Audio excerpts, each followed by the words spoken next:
That night the king could not sleep, so one was commanded to bring the book of the records of the Chronicles, and they were read before the king.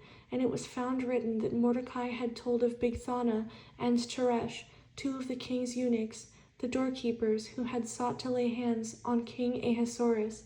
Then the king said, "What honor or dignity has been bestowed on Mordecai for this?"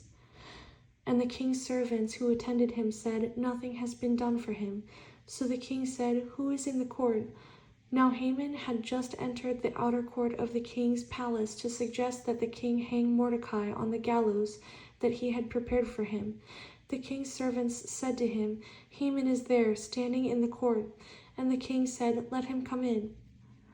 So Haman came in, and the king asked him, "What shall be done for the man whom the king delights to honor?"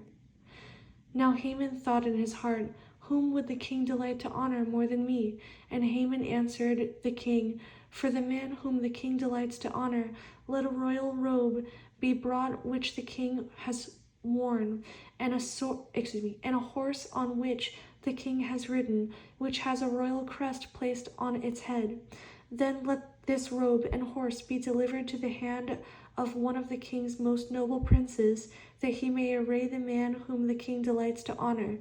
Then parade him on horseback through the city square, and proclaim before him, 'Thus shall it be done to the man whom the king delights to honor.'"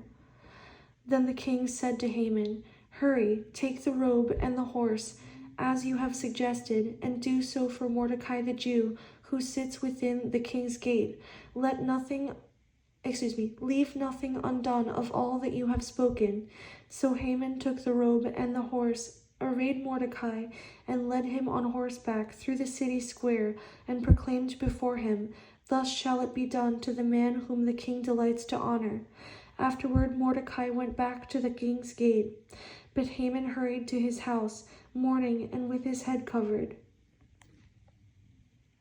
When Haman told his wife Zeresh and all his friends everything that had happened to him, his wise men and his wife Zeresh said to him, "If Mordecai, before whom you have begun to fall, is of Jewish descent, you will not prevail against him, but will surely fall before him." While they were still talking with him, the king's eunuchs came and hastened to bring Haman to the banquet which Esther had prepared.